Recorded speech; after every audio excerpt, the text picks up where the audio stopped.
أعوذ بالله من الشيطان الرجيم. بسم الله الرحمن الرحيم. إذا زلزلت الأرض زلزالها وأخرجت الأرض أثقالها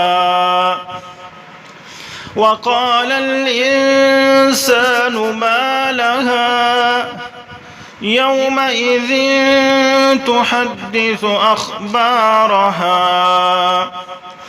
بأن ربك أوحى لها يومئذ يصدر الناس أشتاتا ليروا أعمالهم فمن يعمل مثقال ذرة خيرا يره ومن يعمل مثقال ذرة شرا يره ومن يعمل مثقال ذرة شرا يره.